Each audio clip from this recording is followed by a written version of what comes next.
오늘은 고린도후서 5장 16절에서 21절까지 말씀 보겠습니다.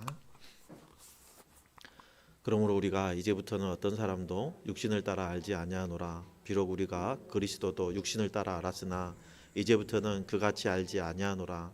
그런즉 누구든지 그리스도 안에 있으면 새로운 피조물이라. 이전 것은 지나갔으니 보라 새 것이 되었도다. 모든 것이 하나님께로서 났으며 그가 그리스도로 말미암아 우리를 자기와 화목하게 하시고 또 우리에게 화목하게 하는 직분을 주셨으니 곧 하나님께서 그리스도 안에 계시사 세상을 자기와 화목하게 하시며 그들의 죄를 그들에게 돌리지 아니하시고 화목하게 하는 말씀을 우리에게 부탁하셨느니라. 그러므로 우리가 그리스도를 대신하여 사신이 되어 하나님의 의를 통하여 너희를 권면하시는 것 같이 그리스도를 대신하여 간청하노니 너희는 하나님과 화목하라. 하나님이 죄를 알지도 못하신 우리를 대신하여 죄로 삼으신 것은 우리로 하여금 그 안에서 하나님의 의가 되게 하려 하심이라. 아멘. 어느 마을 길 모퉁이에 과일 행상이 있었어요. 이 사람은 열심히 회사 생활을 하던 분인데 손을 심하게 다쳐가지고 더 이상 다니던 직장을 다닐 수가 없어서 그만두고 리어카를 마련해서 마을 어귀에서 과일 행상을 하게 되었어요. 장사를 하는 어느 날 한 손님이 다가와서 물어봅니다. 이 사과 얼마예요? 그래서 1,000원에 2개입니다. 그 사람은 3,000원을 내고 1,000원에 2개니까 6개로 골라가야겠죠. 6개로 골라갑니다. 그런데 못생기고 상처난 사과만 골라가서 담아가는 거예요. 며칠 후 그 사람이 또 왔어요. 그리고 또 모나고 상처난 사과만을 담아서 갑니다. 그 사람이 세 번째 왔을 때 사장 행상이 말합니다. 아이고 좋은 것만 좀 골라서 가시지 그러세요. 그때 이 손님이 이 행상하게 하는 말을 들으면서도 싹 웃으면서 작고 쭈글쭈글하고 시들어가는 못생긴 사과만 이렇게 골라 담으면서 이렇게 얘기하는 거예요. 그래야 남은 사과를 하나라도 더 파시죠. 저는 가서 바로 먹을 거니까 못생겨도 괜찮아요. 하고 봉투에 담아서 하는 얘기가 나도 어렵게 사는데 사장님도 참 어려워 보이네요. 하늘이 무너져도 솟아날 구멍이 있다잖아요. 우리 힘내시게요 하고 청청청 가는 거예요. 처음으로 이 행상이 감동을 받고 그 걸어가는 손님 뒷모습을 보면서 감동의 눈물을 흘렸다고 그래요. 여러분, 과일 행상이 하는 사람에게 작고 시들고 못생긴 사과를 골라 담아 간 이 손님은 분명 다른 손님과는 다른 시각을 가지고 있어요. 내 돈 내고 과일을 사는데 크기에 관계없이 2개씩 골라 담을 수 있다면 당연히 크고 좋은 사과를 골라 담는 것이 인지산정 아니겠습니까? 그런데 이 사람은 욕심에 따라서 사과의 품질을 보면서 사과를 사는 것이 아니라 어려움에 처해 있는 과일 행상의 처지를 바라보면서 사과를 사는 거예요. 다른 시각을 가지고 건넨 이 사람의 말 한마디와 작은 배려가 이 한 사람에게 살 수 있는 힘을 주었죠. 똑같은 환경에 처해 있어도 어떤 시각으로 바라보느냐에 따라서 전혀 다른 결과를 마주하게 되죠. 똑같은 상황에 처해 있어도 긍정적인 시각으로 바라보면 나중에는 더 나은 삶을 살아가게 되지만 똑같은 상황에서도 부정적인 시각으로 보고 낙심하고 절망하여 주저앉아 버리면 패배자가 되는 거죠. 세상 만사 마음 먹기에 달렸다는 말도 있잖아요. 내가 어떻게 마음 먹느냐에 따라서 시간이 흐른 뒤에 나의 삶의 모습이 달라질 수 있다는 거잖아요. 그런데 이 나의 마음을 어떻게 먹느냐, 이것은 우리의 시각에 달려 있습니다. 오늘 우리가 나눌 이 본문의 말씀도 어떤 시각으로 세상을 바라보며 살아야 하는지를 말씀하고 계세요. 오늘 말씀을 통해서 세상과는 다른 시각으로 세상을 바라보면서 하나님이 예비하신 그 풍성한 삶을 누리는 성도들이 다 되시기를 예수님의 이름으로 축복합니다. 오늘 본문은 이렇게 시작하죠. 그러므로 이제 우리가 이제부터는 그러므로 우리가 이제부터는 그러므로라는 단어가 있는 걸 봐서는 앞에 있는 어떤 내용들에 대한 결과, 결론 이런 의미를 가지고 있다는 거잖아요. 그렇다면 이 그러므로라는 단어는 어떤 내용의 결론에 해당되는 부분일까요? 당연히 앞 글자를 봐야겠죠. 14절 5절에 보면 그리스도의 사랑이 우리를 강권하시도다. 우리가 생각하건대 한 사람이 모든 사람을 대신하여 죽었은즉 모든 사람이 죽은 것이라. 그가 모든 사람을 대신하여 죽으심은 살아있는 자로 하여금 다시는 그들 자신을 위하여 살지 않고 오직 그들을 대신하여 죽었다가 다시 살아나신 이를 위하여 살게 하려 하심이라 하고 말씀하세요. 이 말씀은 그리스도의 대속의 죽음은 우리를 살리고 자기 중심적인 삶을 살았던 우리들을 그리스도의 중심된 삶을 살 수 있도록 변화시켜 주셨다는 거예요.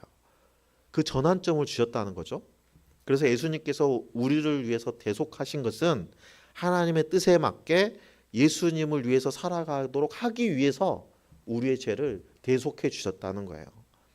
성도들은 예수 그리스도와 같이 죽고 또한 예수 그리스도와 같이 함께 다시 부활한 사람들이죠. 그래서 사도 바울은 갈라디아서 2장 20절에서 이렇게 얘기합니다. 내가 그리스도와 함께 십자가에 못 박혔나니 그런즉 이제는 내가 사는 것이 아니요 오직 내 안에 그리스도께서 사시는 것이라. 이제 내가 육체 가운데 사는 것은 나를 사랑하사 나를 위하여 자기를 버리신 하나님의 아들을 믿는 믿음 안에서 사는 것이라. 이렇게 고백하고 있어요. 우리들이 그리스도 안에서 죽었다는 것은 죄와 자기 중심적인 삶을 살게 하는 나의 자아가 죽었다는 거예요. 우리의 옛 사람, 우리의 죄악된 자아가 예수님과 함께 십자가에 못 박혀서 죽었다는 거예요. 또한 예수님과 함께 살고 있다는 것은 예수 그리스도를 통해서 새롭게 회복된 나로 재창조되었다는 겁니다. 즉 성도는 그리스도를 위해 살아가도록 재창조된 사람들이에요. 이것을 알고 믿음으로 신앙으로 고백한 사람들이 성도들인 거예요. 따라서 새롭게 재창조된 성도들은 재창조된 창조의 목적에 맞게 이 땅에서 변화된 삶을 살아가야 되는 거예요. 그렇다면 사도 바울이 말하는 옛 사람의 특징은 오늘 본문에서 뭐라고 하시죠? 육신을 따라 사는 사람들. 세번역 성경으로 16절을 다시 보면 우리는 아무도 육신의 잣대로 알려고 하지 않습니다. 전에는 우리가 육신의 잣대로 그리스도를 알았지만 이제는 그렇지 않습니다. 라고 말씀하고 있어요. 육신의 잣대라는 말은 세상적인 방식, 세상적인 기준이라는 의미죠.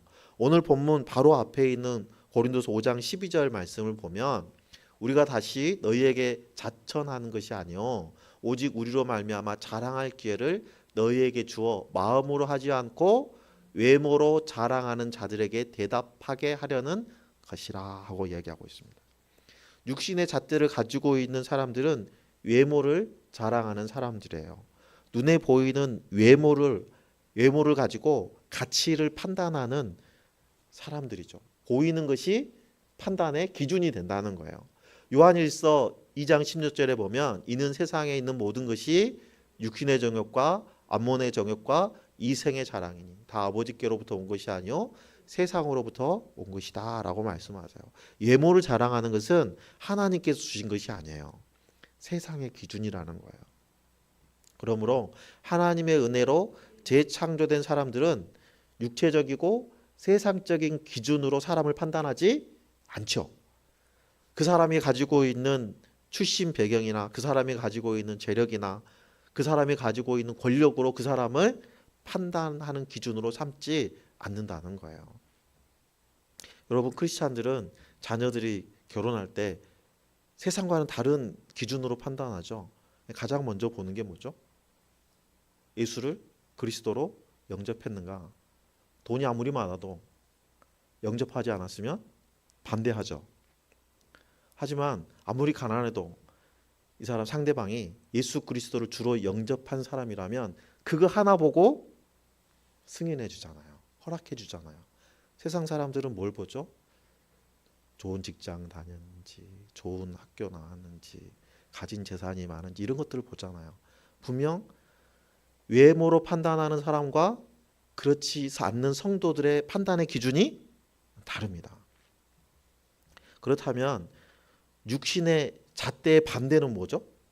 영적인 잣대. 그렇죠. 예수 그리스도의 시선으로 사람을 바라보는 거예요. 이렇게 시각이 변화된 사람들을 사도 바울은 새로운 피조물, 새 것이라고 표현하고 있습니다. 새로운 피조물로 재창조된 사람들은 세상적인 시각이 아니라 하나님의 시선으로 바라볼 수 있는 사람들이에요. 하나님은 우리를 보실 때 우리의 외모를 보시지 않죠. 우리의 중심을 보십니다. 우리의 중심을 보신다는 건 뭐냐면요, 인간의 존엄성 자체를 보신다는 거예요. 하나님께서는 나라는 존재 자체를 보신다는 거예요. 내가 가지고 있는 조건을 보시는 게 아니라 인간 이성명 이 자체를 관심을 가지시고 보시고 나라는 존재를 만나주시는 거예요. 사람들이 참 좋아하는 한 여자분이 있었어요. 그녀는 항상 밝은 표정으로 사람들을 대하고, 사람들은 그 여인과 같이 있으면 그냥 기분이 편안해지고 즐거운 마음으로 지낼 수 있었죠. 그래서 사람들은 이 여인이 10살 때 고아가 됐었다는 것은 아무도 몰랐어요. 그렇게 보이지 않았어요. 한 끼 식사를 얻어먹기 위해서 고된 노동을 했던 이 어린 시절의 이 소녀는 돈을 땀과 눈물의 조각이다 이렇게 얘기할 정도였죠. 이 여인의 삶은 어릴 때뿐만 아니라 성년이 돼서도 파란만장했어요. 결혼해서 자녀를 6명을 낳았는데 그 중에 한 명을 먼저 떠나 보내야 했습니다. 자식을 앞세운 부모의 마음을 참 다 우리가 이해할 수는 없지만 그뿐만이 아니었어요.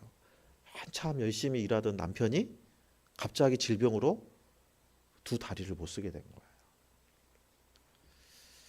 남편은 평생 휠체어를 의지하고 살아야 되고 그 흔들리는 다리를 고정하기 위해서 쇠로 부목을 대야 되는 그런 상황이었어요. 남편은 어땠을까요? 절망에 빠져서 방에만 틀어박혀서 살고 있었어요. 그걸 아내는 말없이 지켜보기만 합니다. 그러다가 비가 확 오고 난 다음에 맑게 갠 날에 여자는 남편을 휠체어에 앉혀가지고 정원으로 산책하러 나가요. 그리고 이런 얘기하죠. 비가 온 뒤에는 반드시 이렇게 맑은 날이 오잖아요. 당신도 마찬가지예요. 뜻하지 않은 병으로 지금 두 다리가 불편해졌지만 그렇다고 당신 자신이 달라진 건 하나도 없어요. 그러니까 우리 조금만 힘을 내봅시다. 아내의 말을 듣는 남편이 이렇게 얘기해요. 하지만 나는 영원한 장애인이요. 그래도 나를 사랑하겠소? 이 여인이 이렇게 얘기합니다. 아니 그럼 내가 지금까지 당신의 두 다리만 사랑했소? 그래서 이 말을 들은 남편, 이 위트 있는 아내의 말을 듣는 남편은 힘을 내고 용기를 얻게 됐죠. 아내의 사랑과 격려는 남편을 다시 이렇게 세웠고 남편은 훗날 이 장애를 가지고도 미국의 대통령이 되었어요. 역사상 전무후무한 사선 대통령이 되어서 미국을 경제 대공황의 절망에서 건져낼 수 있었죠. 이 여인이 미국의 제32대 대통령 프랭클린 루즈벨트의 아내 엘리너 루즈벨트입니다. 조건이 아니라 루즈벨트라는 사람의 존재 가치를 인정하고 그가 절망에서 일어나게 할 만한 사랑의 본을 보여준 거죠. 우리는 예수 그리스도로 인해서 재창조된 새로운 피조물로서 새로운 시각으로 사람들을 대해야 되는 거예요. 그 사람이 가진 조건이 아니라 그 사람의 존재 가치, 그것을 바라볼 수 있어야 되는 거죠. 그렇게 하기 위해서는 우리는 육신의 잣대로 사람을 평가하고 정죄하는 것을 멈춰야 됩니다. 우리 눈에 가장 쉽게 보는 것은 상대방의 단점이죠. 예수님께서는 우리의 존재의 가치를 다른 것이 아니라 우리 존재 자체 그 자체로 인정해 주시는 것처럼 우리도 만나는 다른 사람을 존재 그 자체로 인정해 주는 성도들이 되기를 소망합니다. 이웃사랑이 온전한 사람들은 하나님에 대한 사랑도 순전해지죠. 다시 말하면 이웃을 존재 그 자체로 바라볼 수 있는 성도들은 하나님을 어떤 상황에서도 하나님의 고유의 성품 그대로를 바라볼 수 있는 거예요. 그래서 우리를 사랑하시고 우리를 위해서 자신을 내어주신 예수님에 대한 사랑을, 그 예수님을 내어주신 하나님의 사랑을, 그리고 그 아들을 그리스도로 인정할 수 있게 되는 거예요. 여러분, 현대사회는 사람을 믿기가 어렵죠. 내가 잘 모르는 사람이 갑자기 나에게 친절을 베풀어주면 저 사람이 무슨 꿍꿍이 속이 있어가지고 나한테 잘해주나 하고 이렇게 적정한 거리를 두고 지켜보죠. 그렇게 1년, 2년이 세월이 좀 지나면 한참 지난 뒤에 알잖아요. 아, 이 사람이 정말 진심으로 나를 생각해 주는구나. 상대방의 진심으로 알게 되면 상대방을 대하는 자세가 바뀌죠. 사랑의 시선으로 상대방을 바라보면서 섬기면 상대방도 언젠가는 나의 사랑의 섬김에 동조가 돼서, 동기가 되어서 나를 똑같이 바라볼 수 있게 된다는 거예요. 마치 라디오 주파수를 맞추듯이 함께 맞아지는 거죠. 그러므로 우리는 외적으로 보이는 것을 판단하는 그런 옛 습관들을 버리고 하나님께서 우리를 재창조하신 목적에 맞게 아무런 조건 없이 하나님의 시선으로 존재 자체를 만나고 그렇게 주님 안에서 좋은 이웃이 되는 은혜를 누리기를 축복합니다. 하나님의 시선으로 모든 사람을 바라보는 것에 이어서 하나님께서 성도들을 재창조하신 목적 두 번째로 말씀하시는 것은 화목하게 하는 자로 살라는 거예요. 18절에 보면 모든 것이 하나님께로 났으며 그가 그리스도로 말미암아 우리를 자기와 화목하게 하시고 또 우리에게 화목하게 하는 직분을 주셨으니 라고 말씀하시죠. 사도 바울은 모든 것이 하나님께로부터 나왔다고 선언합니다. 모든 것의 소유권은 하나님께 있다는 거예요. 인간의 어떤 행위나 노력으로 만들어지는 것이 아니라는 거죠. 따라서 성도들은 하나님께서 새롭게 창조해 주신 그 모든 것을 누리기만 하면 되는 거예요. 어떻게 누리는 거죠? 그건 예수 그리스도와 우리가 화목함으로, 예수 그리스도 안에서 하나됨으로 우리가 누리게 되는 거예요. 하나님과 화목을 누리는 성도들에게 하나님께서는 우리에게 화목하게 하는 직분을 주셨대요. 여기서 직분이라는 단어는요, 디아코니아라는 언어를 쓰는데요. 이 말이 우리가 흔히 교회에서 얘기하는 봉사라는 단어예요.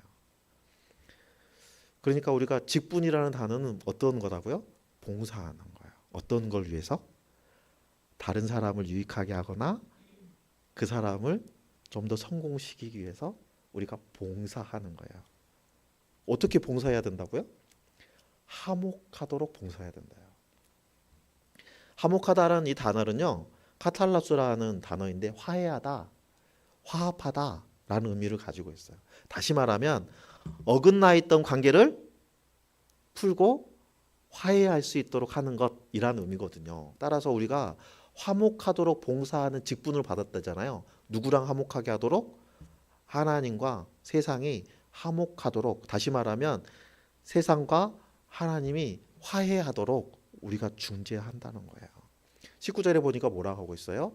세상을 자기와 화목하게 하시며, 화목하게 하는 말씀을 우리에게 부탁하셨다라고 말씀하고 있습니다. 세번역 성경에서는 화목하는 말씀, 화목하게 하는 말씀, 이 말씀을 세번역 성경에서는 화해의 말씀을 우리에게 주셨다. 우리말 성경에는 화목하게 하는 말씀을 맡겨주셨다. 이렇게 표현하고 있어요. 화목하게 하는 말씀, 화해하게 하는 말씀, 그게 뭐죠? 복음이죠. 사도행전 1장 8절에는 오직 성령이 너에게 임하시면 너희가 권능을 받고 예루살렘과 온 유대와 사마리아와 땅끝까지 이르러 내 증인이 되리라 말씀하시잖아요. 예수 그리스도의 증인이 되는 것, 이것이 복음의 증인이 되는 것이고요. 화목하게 하는 말씀, 화해의 말씀을 전하는 사역을 하는 거예요. 그러므로 성도들은 세상이 하나님과 화목할 수 있도록, 세상이 하나님과 화해할 수 있도록 일하는 부름받은 사역자인 거죠. 복음을 전해서 하나님 나라를 확장시키는 사명을 받은 사람들이에요. 지금까지 말씀으로 알 수 있는 하나님의 재창조의 목적은 우리가 새로운 피조물로서 새로운 시각, 다시 말하면 하나님의 시선으로 세상을 바라보는 것이고 세상이 하나님과 화해할 수 있도록, 그래서 친밀한 관계를 회복할 수 있도록 봉사하는 것, 이것이 우리 재창조의 목적이죠. 그렇다면 여러분, 세상은 하나님께 호의적이지 않잖아요. 세상은 호의적이지 않을 뿐만 아니라 하나님을 대적하잖아요. 그런데 우리가 어떻게 하나님을 대적하는 세상을 하나님과 화해하게 할 수 있을까요? 20절 말씀에 보면, 그러므로 우리가 그리스도를 대신하여 사신이 되어 하나님은 우리를 통하여 너희를 권면하시는 것 같이 그리스도를 대신하여 간청하노니 너희는 하나님과 화목하라. 이 말씀에 따르면 우리는 그리스도의 사신이라는 정체성을 가지고 세상을 살아가야 되는 거예요. 우리가 하나님의 대사로 이 땅에 살아가는 것이 하나님의 재창조의 목적이라는 거예요. 우리가 하나님의 대사로서 가져야 될 필수 조건이 하나 있는데, 그것이 하나님과 화목하는 거래요. 오늘 본문에 사용하고 있는 대사라는 단어는요, 그 단어의 본래의 뜻은 존경받는 자라는 뜻이에요. 따라서 성도들이 이 세상에 하나님의 대사로 임명받았다는 것은 우리가 하나님의 자녀로서 이 세상에서 존경받는 자로 살아야 된다는 거예요. 또한 제사는 자신의 의견을 말하는 게 아니죠. 나를 보낸 분의 의견을 대언하는 거잖아요. 로마 제국 당시에 로마 황제의 권위를 위임받아서 황제의 뜻을 전달하는 사람을 대사라고 불렀거든요. 성도들은요, 마찬가지예요. 하나님의 권위를 가지고 하나님의 뜻을 전하는 사람들입니다. 따라서 성도들은 하나님과 친밀한 관계를 유지하지 않을 수 없는 거죠. 하나님의 뜻을 모르는데 우리가 어떻게 하나님의 뜻을 세상에 전달할 수 있겠습니까? 성도들이 하나님과 이렇게 친밀한 관계를 유지할 수 있는 비결은 죄가 전혀 없으신 예수님께서 우리 모든 죄를 지시고 십자가의 구속 사역을 담당하셨기 때문이에요.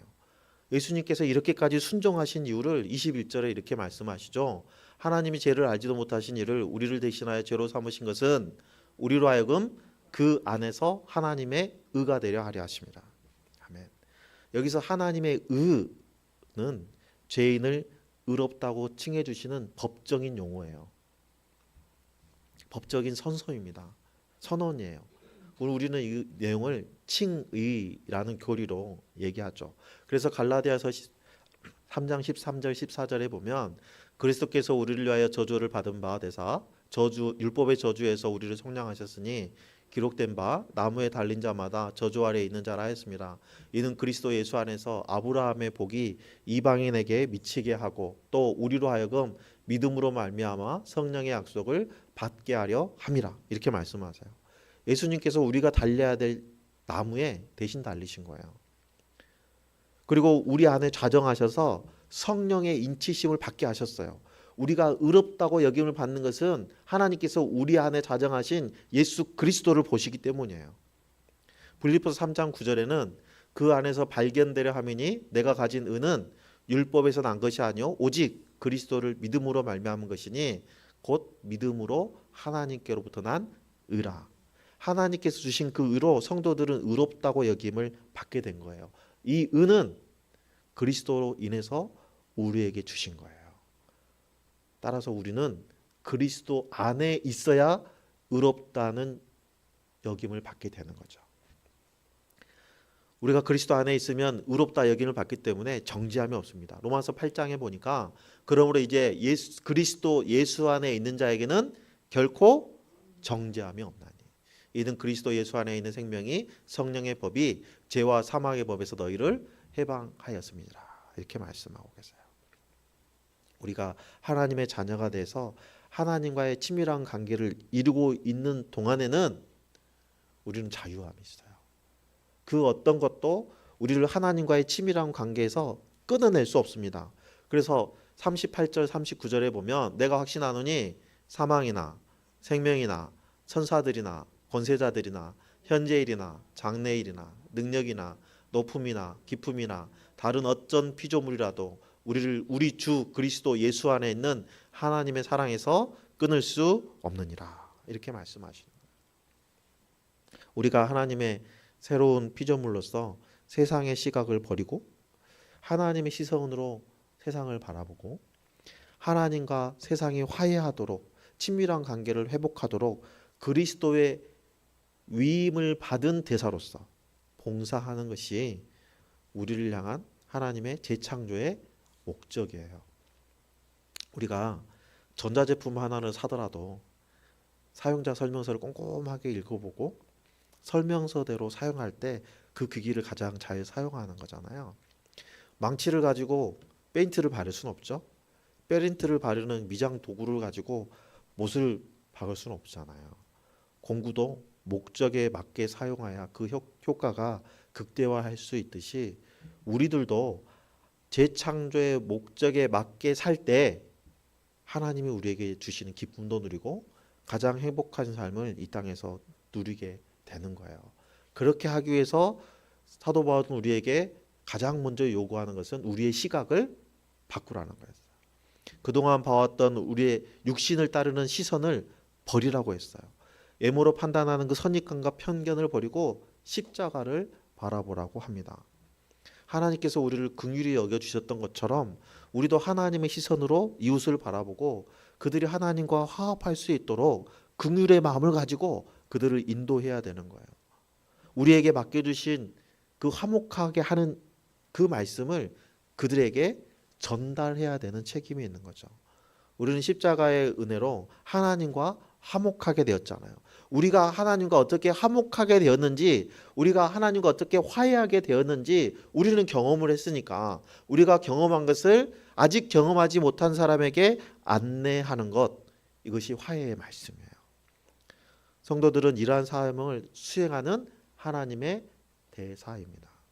하나님께서 대사를 파송하실 때, 하나님 세상으로 우리를 대사로 파송하실 때 우리를 맨몸으로 딸랑 보내실까요?